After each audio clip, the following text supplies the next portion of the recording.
All right. Welcome to Ecom Power. My name is Norm Farrar, aka the Beard Guy here. And unfortunately, you're stuck with me today. My co-host is at home sick. And Michal, if you're watching, I hope you get better soon. So today, we were just looking over some of the notes, and our guest did a nice presentation, and we were talking about certain things about bundles. And then we got talking, and we said, why don't we talk about VAs and recruiting VAs? A lot of Walmart sellers are looking for that right now, and they're doing it wrong. And our guest has a system for that. So we're going to wing it. How's that? Just winging it. So I don't know how she's feeling, but I know in the past I would have probably been in the fetal position. So just once again, welcome to the Ecom Power podcast. We're going to have a quick word from our sponsor, and then we're going to come right back. Are you struggling with your Walmart marketplace business? Do you need help from a skilled and reliable virtual assistant?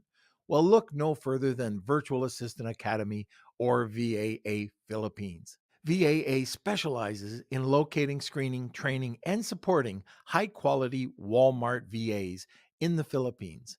Their VAs receive extensive Walmart training and ongoing professional development and are committed to long-term working relationships with you. Partner with VAA and experience the peace of mind knowing that you have a dedicated Walmart-trained VA who's up to date with the latest tools and trends in the dynamic Walmart marketplace.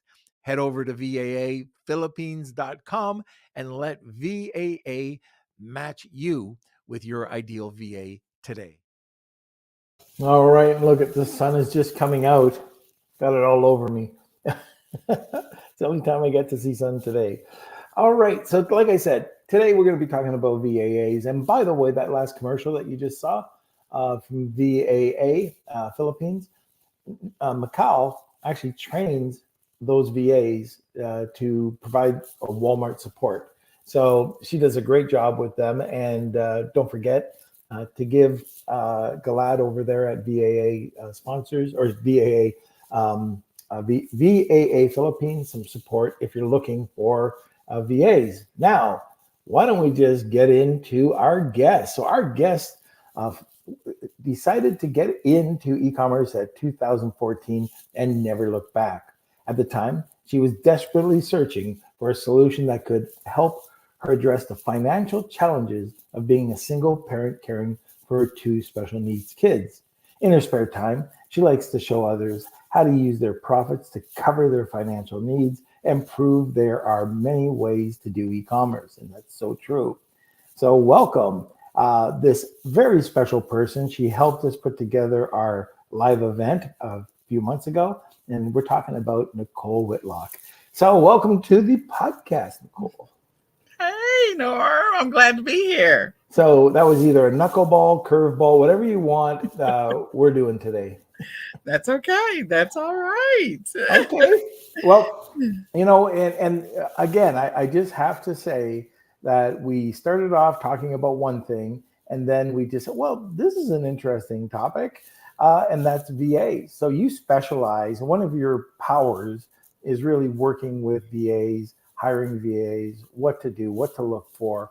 And why don't we go along that route? So first question would be, when do you know you need a VA? Well, when you know you need a VA, because I think sometimes people either they get them too late or they get them too soon. And what I mean by that is before they even know how the business is supposed to be run, they hire somebody to do the work, and then they get frustrated when the work never gets done or is not done right, or weird stuff starts happening with their account. And so, the first thing I would say is before you even get to the place of hiring a VA is you do need to know what needs to happen in your business. You need to understand the business. I encourage people before they actually hire their very first VA in any new venture that they at least have 1 to 3 months of experience doing the work or running the business themselves. So if you're a 100% green, like person never sold at all. You just got approved to sell on Walmart. I don't know how you would do that with no selling history, but let's just say somehow by some miracle of God, you just instantly are able to create an account and you got approved. You need to learn the platform before you can hire a VA. You need to understand what it means to create a listing and how long does it actually take to do that.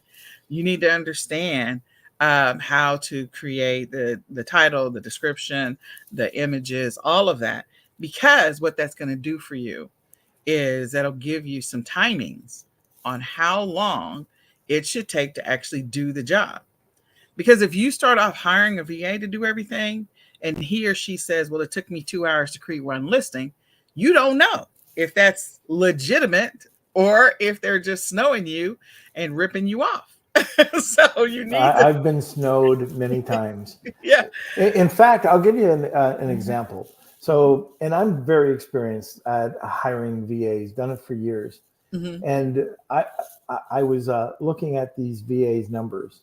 And so I approve like the paychecks at the end of every week or every month. Mm-hmm. And so it came back and it's like the last 2 months, 3 months, we pay twice a week. Twice a month. They're exactly the same.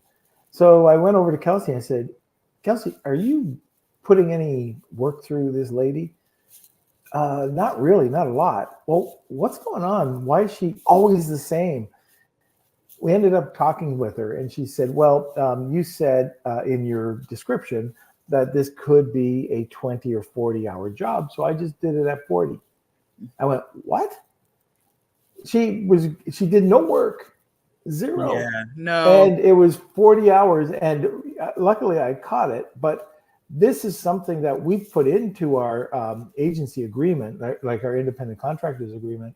And we've said to them that it is like if it's based on an hourly, it's different if it's based on project.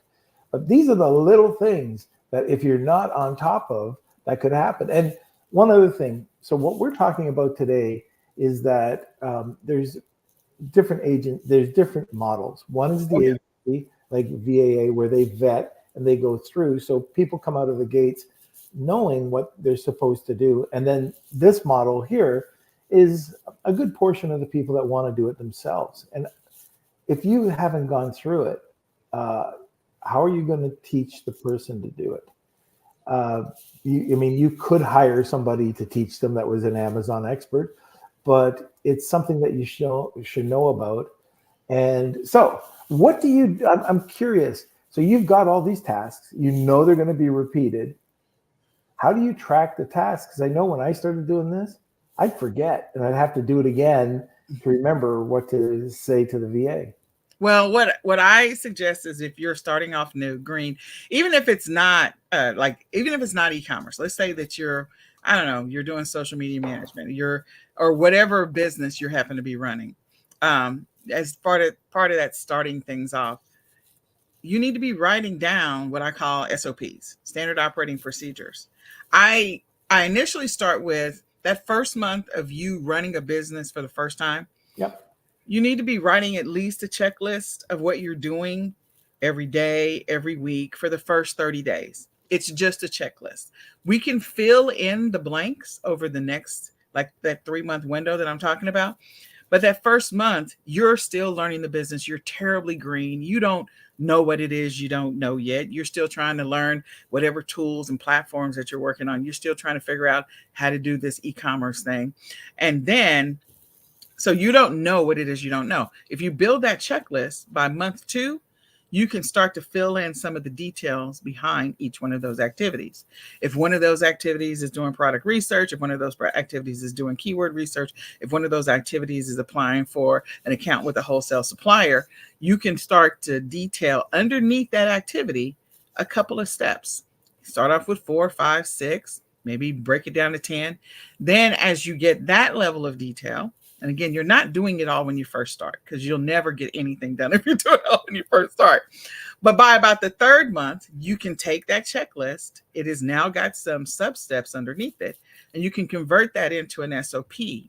Now you're at a place where you have enough detail that if this is the one thing you want to outsource, whether it's creating listings, whether it is doing creating titles, whether it is product research, whether it is applying with wholesale suppliers, whatever that is, that you have enough detail to actually write a standard operating procedure, because you started off with bullet points, you created sub-steps. Now you've got more detail that you can have a full-fledged SOP for that one activity.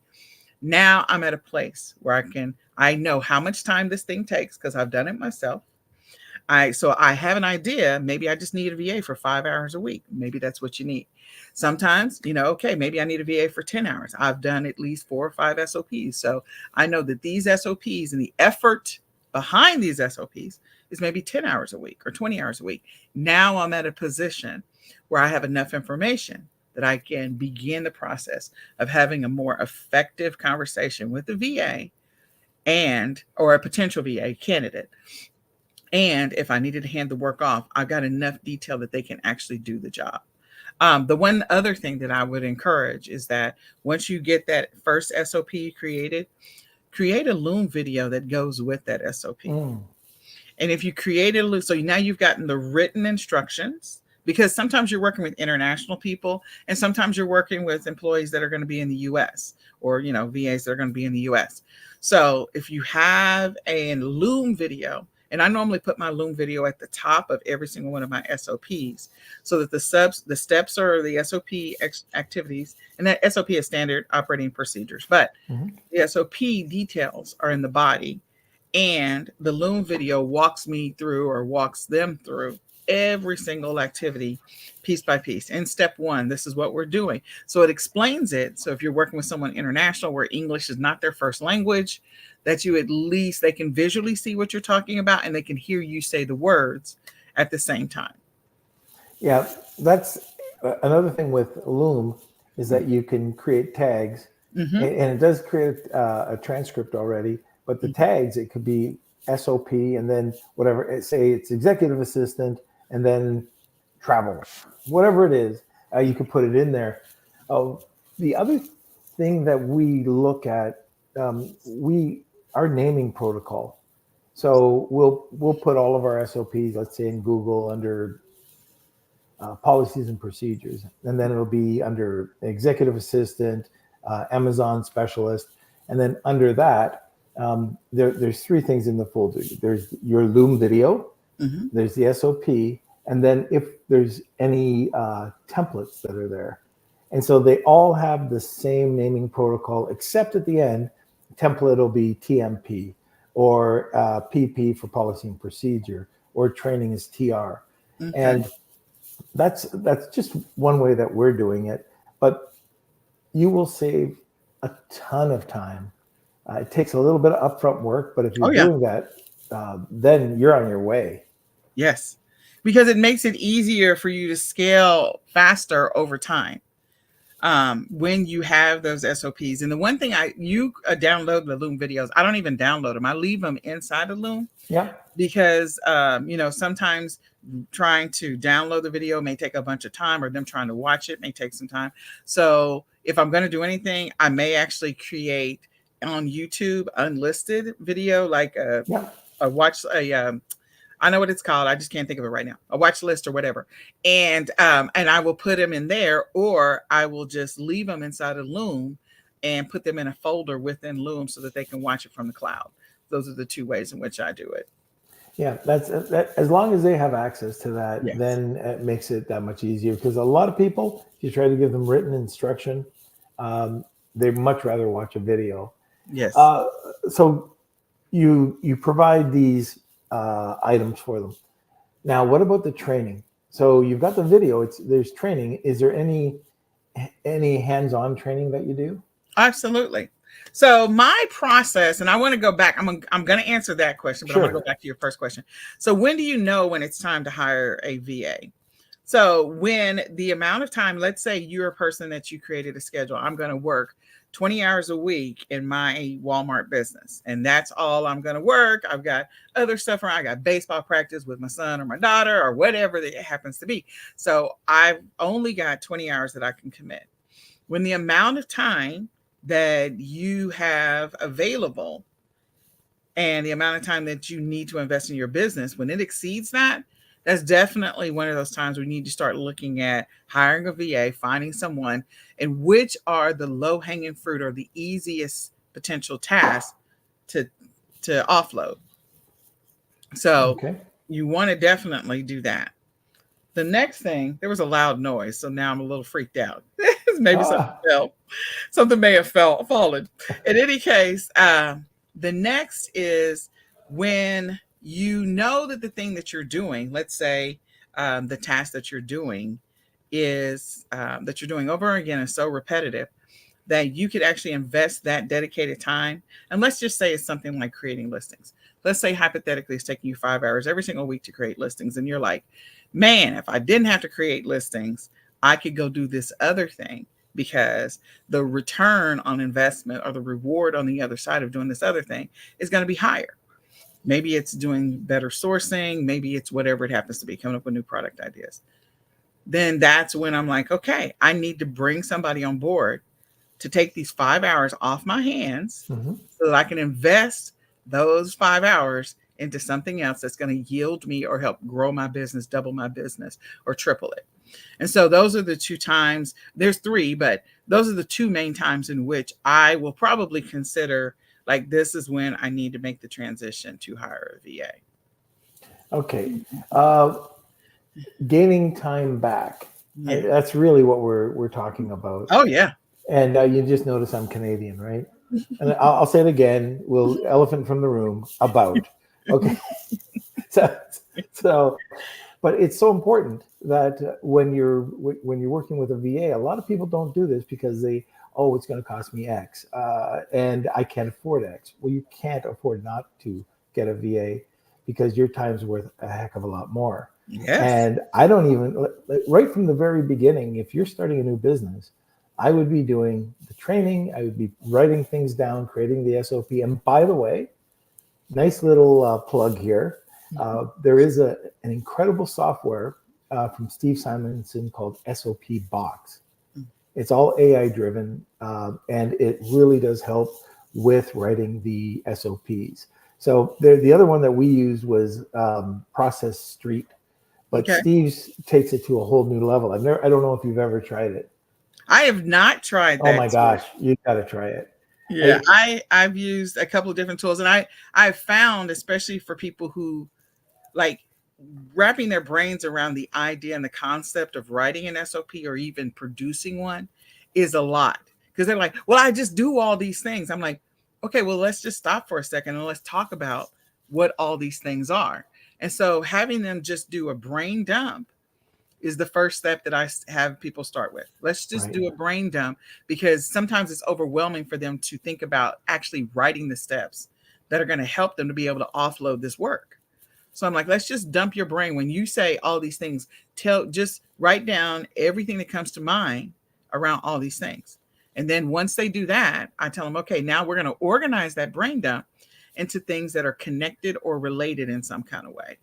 And so we create a second sheet where we've kind of grouped them together. And then for those people who don't have access to tools to be able to create SOPs for them, so I'm giving you the baby steps of a simplified way to do it. And then once you connect those similar things, put them on their own single sheet, now you can start writing some subtasks underneath each one of those related things. And that will help you begin to build your shell of your SOP if you're a person starting from scratch. And that way it's not as overwhelming. And the other thing I tell people, I'm like, don't spend more than 30 minutes on an SOP per week. And they're like, well, what do you mean by that? Because you could sit there and tweak and write and tweak and write. For those people who have gone to college, like, you could rewrite that term paper. You could rewrite that 90,000 times. At some point, you have to let it go and walk away. Because at the end of the day, when you hand this off to a VA, any holes, he or she are going to help you find them. You want it to be as complete and as thorough as possible if you're doing them yourself. But you also need to go, it is not going to be perfect the first time you do it. You want it to be as complete as possible, because you don't want to have to come back and rewrite the whole thing. But if you got a 70 or 75% solution that you can hand off to a VA to get started with, then do that. Yeah. And they will help you find the missing pieces along the way when you get started. here's the catch. Mm-hmm. So don't scream when they find the missing pieces. Yeah, don't. Because it's going to happen. And usually it's because of the person putting out the SOP. Mm-hmm. So, or for example, like Walmart or Amazon or any platform, they constantly change. Yeah. And this is one way.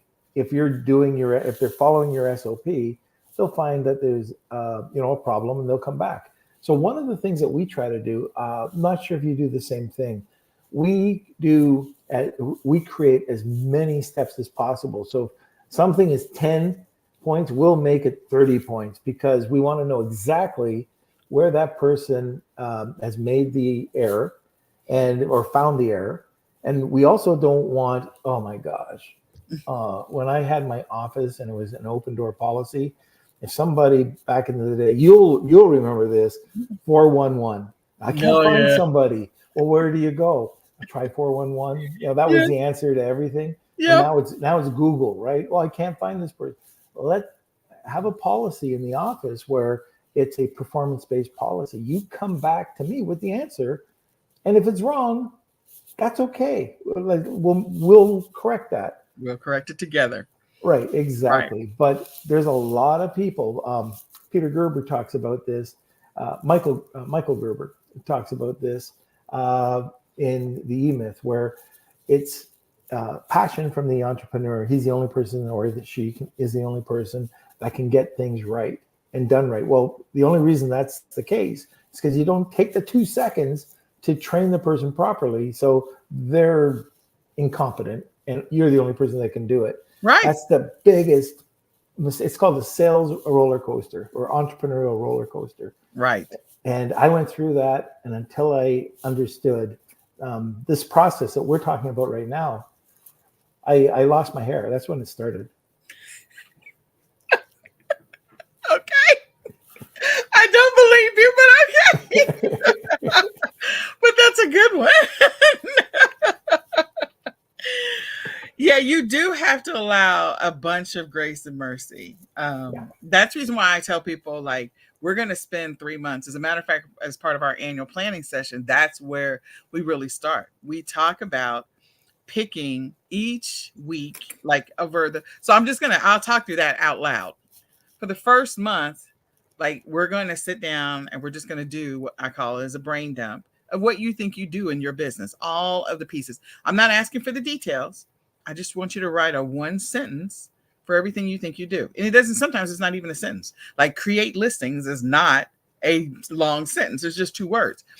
Now, I don't want to know about the details about your creating listings. We're just going to write down create listings, create title, create whatever it happens to be, product research, whatever it happens to be, ship your products. And then once we kind of get that list, we're going to read over, maybe write it on Monday or write it on Sunday, come back and re-review it on Tuesday or Wednesday and just say, is this what I did this week? Just in its highest level form. And then after we do that, then we're going to break down each one of those in week 2. And we're going to say, okay, let's group these together and let's break them down a little bit. And we're only going to spend 30 minutes to an hour doing that because we still got to run our business. You know, especially if you are starting off fresh and you don't have access to money and tools because you're trying to generate money, then you've got to say, okay, I'm not going to spend more than an hour doing this. 30 minutes to an hour, that's the max I'm going to do. And then in week 3, now we're going to say which one of these which one of these list items that I wrote down is going to make the biggest impact on my business right now, or the biggest impact in the next 4 weeks. And that's the one we go after. And we go after it every single week for anywhere from 1 to 2 hours max. We're adding more to it, reading it, executing it ourselves as we're going through it. And then after about 4 weeks, we're not tweaking it anymore. We're done. We're done with it. We recorded Loom video and it's done. And whatever happens, it's going to be okay. There will be holes. But you start off small and you tackle one at a time. And if you take that approach, by the end of a year, you could have anywhere from 12 to 24 SOPs created that you never knew that you had the ability to create or generate because you hadn't thought about it in baby steps. You thought about it as, oh my God, I don't have time to write 30 SOPs. I'm not asking you to write 30 SOPs. I'm asking you just to write one. Yeah, So it is a mountain of work. yes, Thinking about when you start to do that brain dump, and you can easily get overwhelmed. But yes, the main thing is just do the one, go to the next, and all of these things are going to be just exactly like you said. It's going to just help with the scalability, the automation, the stress, just a ton of stress, and you'll finally get your life back. And by the way, anybody that's listening, how would you like to work on your business, like grow your business? Yeah. Find the next great thing, or just go out there to an event even. Yeah. It's important. But the other thing is, one of the SOPs or task lists that we put together is how to create your own SOPs. So everybody in our company has to know how to put together an SOP. Absolutely. And that way they train the next generation, and maybe they might be the project lead and they have 3 people under them, and then those people train. So it's expected that you learn how to train. Yes, you do. And so one of the other questions you asked me is, how do I train? So I do start with, if I'm starting with the lowest level, and I create my first SOP, and I recorded my first loan video. After I find that candidate, and I have a process for finding candidates, but once I find that candidate that I feel like this is the person I'm going to go with, because I give them tests in order to be able to figure out if you are or not the one, then the next thing I do is I have them spend the first 1 or 2 days. I want you to read the SOP and I want you to execute it.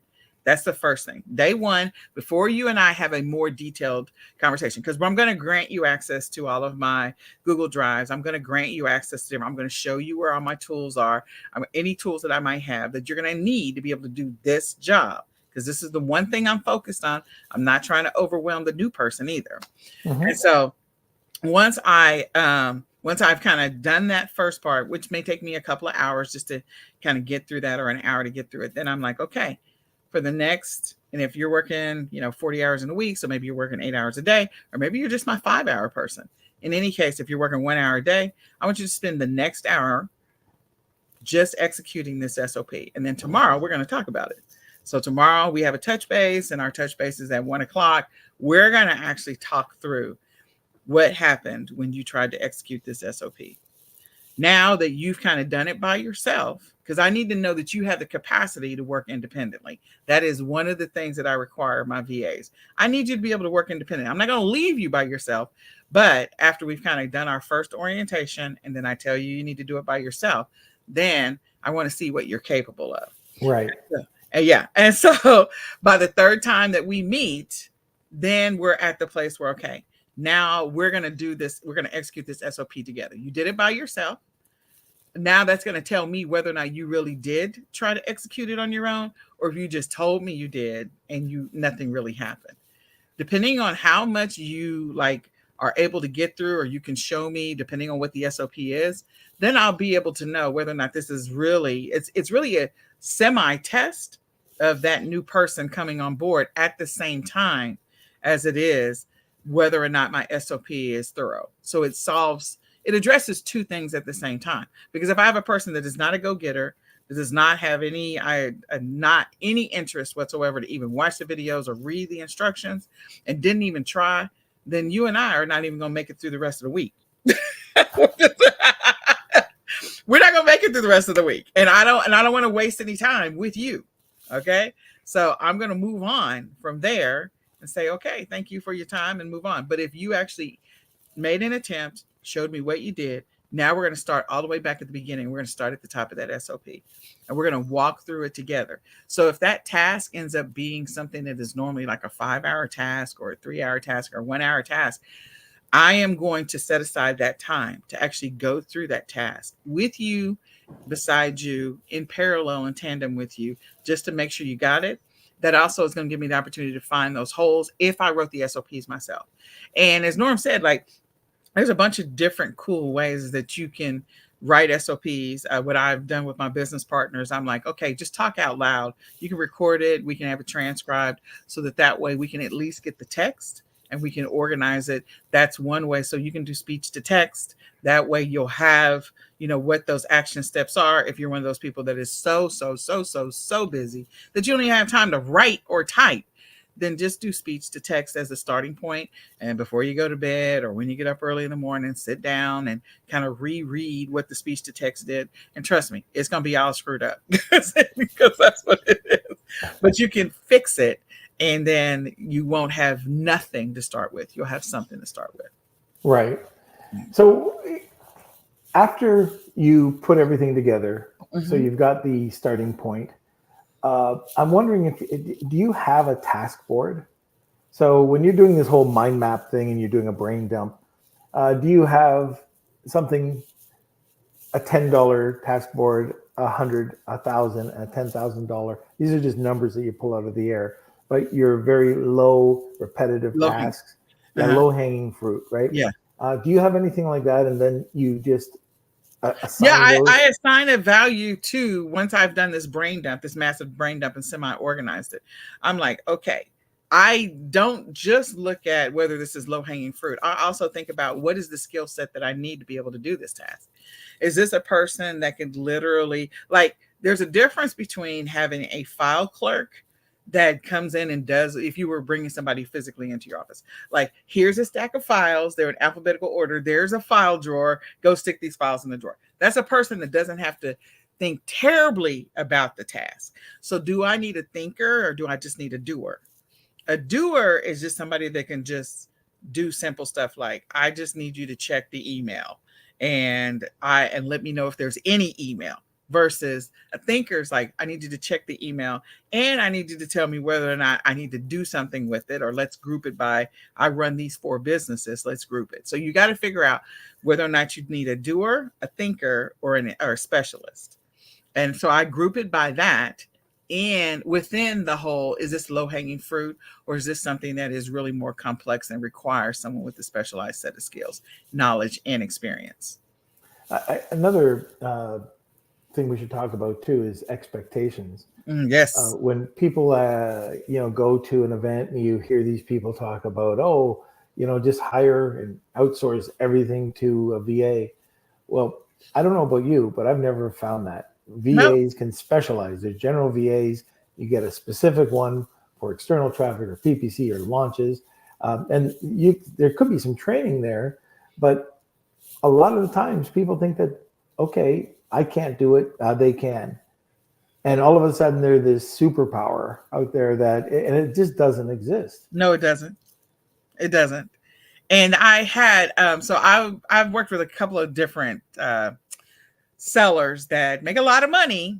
And they talk to me about the fact that they have a hard time with keeping VAs. And I figured out why that is. I think I can guess. Because they think about the business and they are, I don't know, a creative spirit and creative energy. And the operational side of the business is not something that they find value in it, but not as much value as it is in coming up with the next great idea so they can go make a bunch of money. So you see the money at the end of the road, but you don't think about all the little sub steps that need to be taken to get there. And so that's one of the things that I've had to, a couple of big ticket sellers, I've had to have conversations with, like, look, this VA is not going to come in here and be able to solve all your problems if you haven't made the time for him or her to even know what their job is, what they have to do, what it is that you expect of them, what is the actual work. You have to go through the exercise of writing down what it is that you need from them. You know what it is in your brain because you've done it on autopilot for so long. Now you're ready to offload it, and then you get mad at everybody who falls short. Or you're way up here, and your ability to come and think down here at the starting level. I said, I need you to think of your VA as an infant. If you think of them as an infant, and I don't mean that in the fact that they can't think or do anything, but I need you to think about when you have a newborn baby, there are things that you do to nurture that newborn baby, to get them to the place where they grow. And then at some point they're able to roll over, and then they're able to get up on their knees, and they're able to stand up, then they're able to glide from furniture to furniture, then they're able to walk, then they're able to run.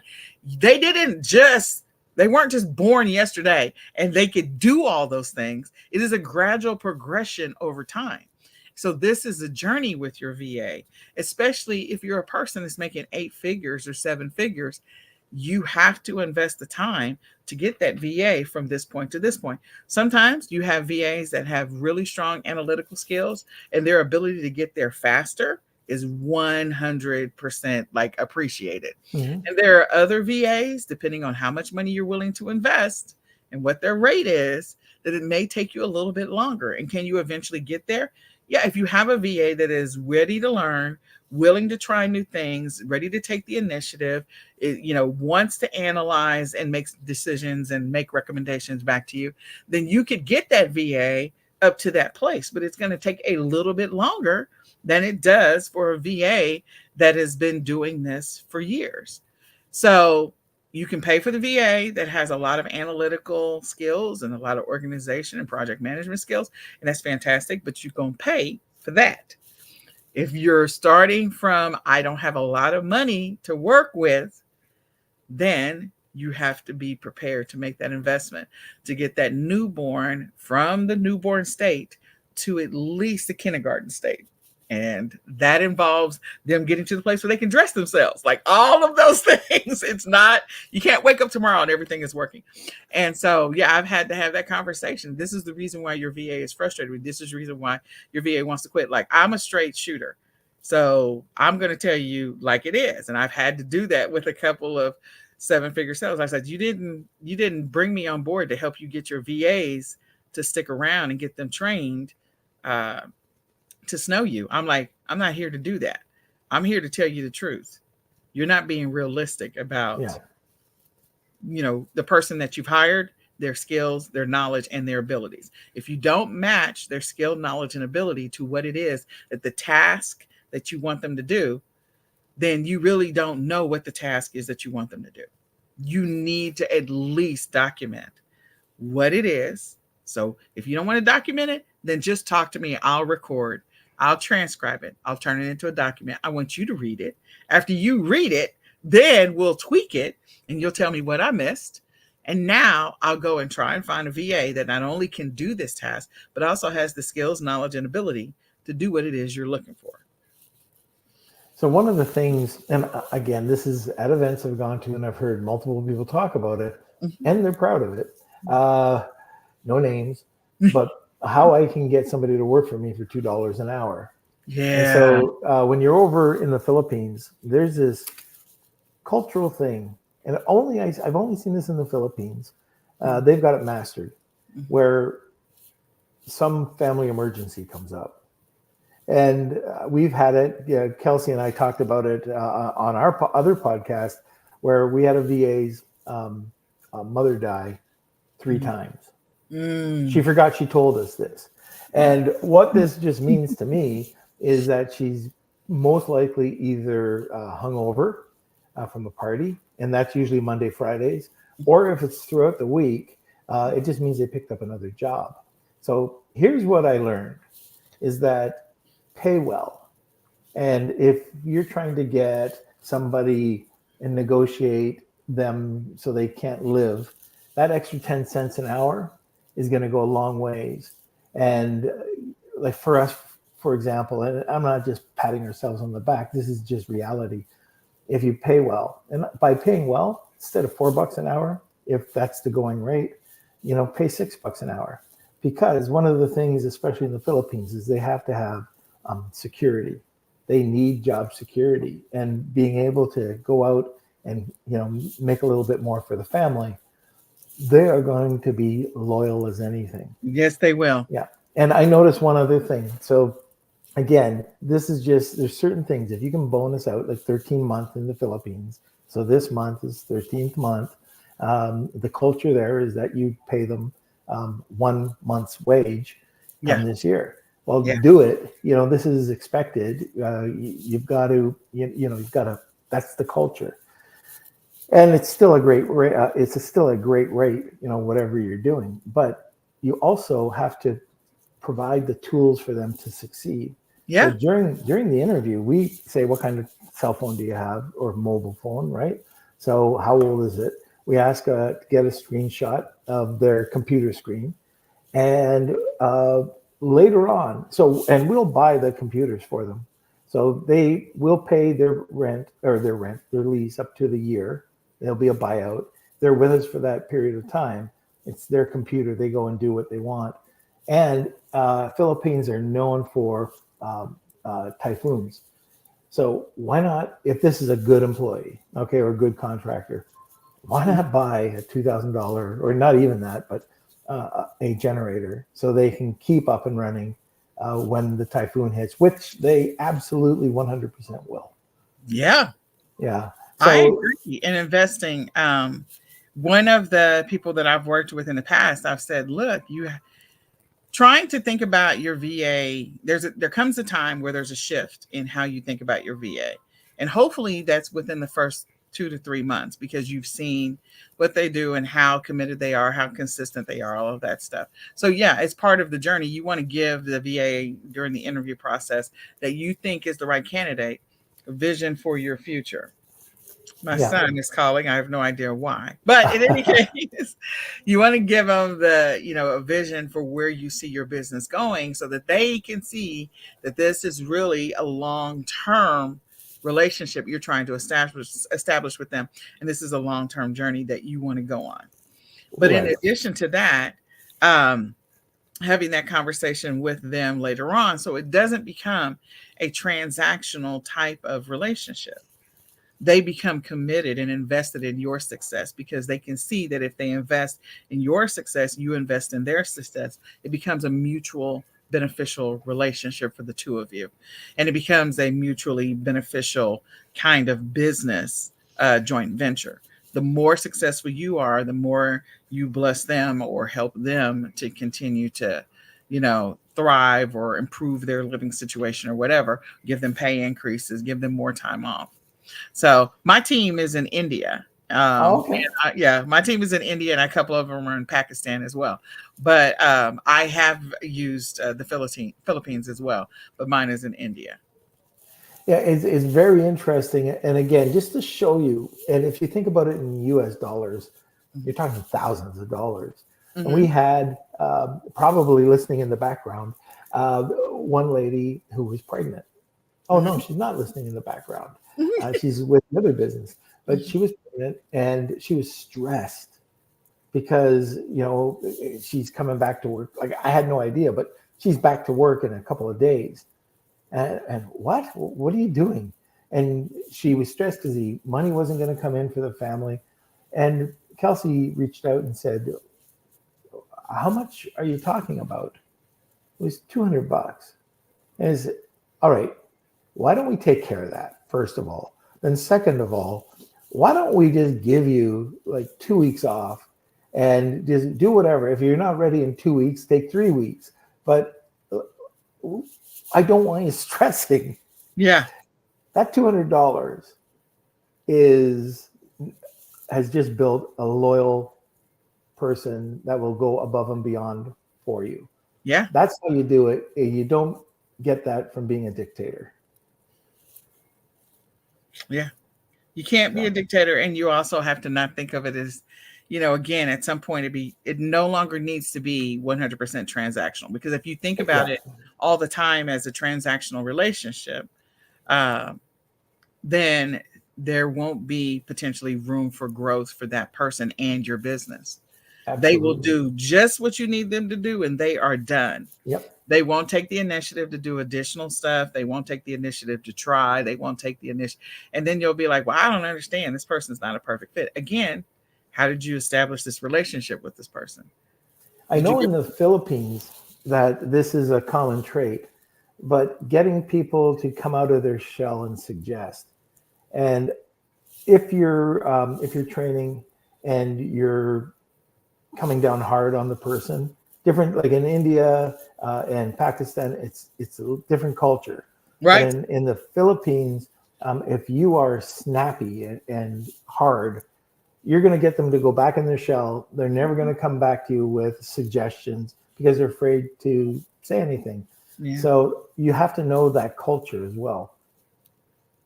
Yeah, you do. You do. Yeah. You do. All right, Nechole. We did it.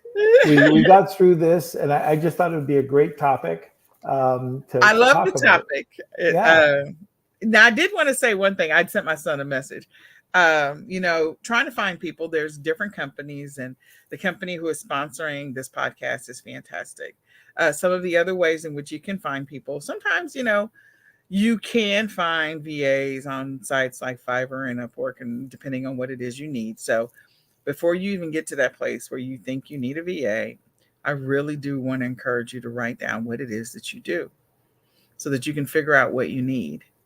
And then once you've figured out what it is that you do, again, go back and assess what is the one thing that could change your life or improve your business or help you to grow or change everything for you. And if you figure out the one thing and you've got that SOP written, then again, you can go to companies like VAA. There's all kinds. I could go through the list. The way that I found my VAs was I used to be a software consultant. I used to do PeopleSoft implementations. And one of my friends said his niece was looking for a job.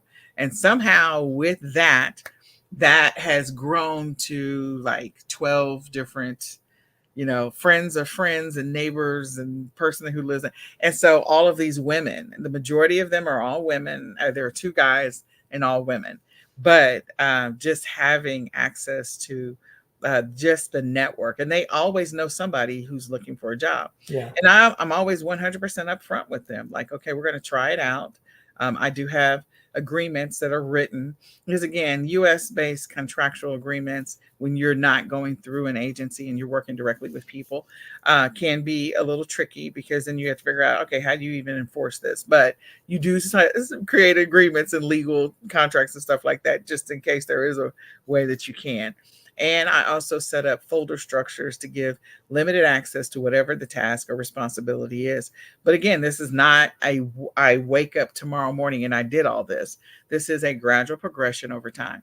So if you're a person that thinks you need a VA for 2024, one, I invite you guys to come to our annual planning session. But 2, I invite you to put together a game plan that is not something that's going to be resolved in 1 or 2 days, unless you actually have a project where I got to hit the ground running hardcore and everything needs to be in place by February 1st. Then you're going to have to invest a lot more time now to get to that place you want to be by February the 1st. But if it's something that you're okay with implementing gradually over time, give yourself the first 3 months to get that first SOP 100% written and to find that first VA that can take over that one task that will impact your business. Then you'll do another task that will impact your business and you'll create a second SOP. And maybe it'll be the same VA that'll do that work too, or maybe it'll be a second one. The last thing is that I do cross-train my VAs, meaning I need them to know how to do each other's jobs. So once a VA has been with me for at least 2 months, her or his 3rd month is that you're going to go shadow somebody else. You're going to go learn another person's job and you're going to shadow them so that way we have the opportunity for the 2. If something were to happen, somebody got sick, somebody had to, take off or whatever it happened to be, that I have a second person that knows how to do that task. That's going to help you to keep your business running beyond where it is right now. So it's nothing like getting something outsourced and then having to take it back and you do it yourself. Oh my gosh, it'll make you nuts. It'll make you so mad. So if you cross train, then you can have 2 VAs cover each other and just gradually do that slowly over time. And you will not believe where you'll be if you started on 1/1. By the time you get to Q3, you might end up having 3 different VAs.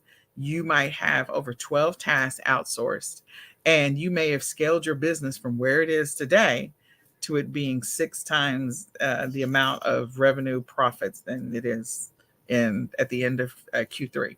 It can happen. and possibly eating bonbons on a beach. There you go. But it is a gradual progression. So I don't want everybody to think that you can get it all done. And even if you only did half of what I just mentioned, because it's just you running your business, because I ran my business for the longest, just me. So I get it. Even if you only did half of it, that is still something to celebrate. Okay. So how can people get a hold of you?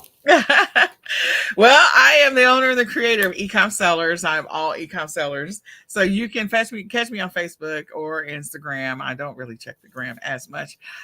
We also have the eComSellers podcast, and you can check us out on Facebook and eComSellers Summit, eComSellers Academy.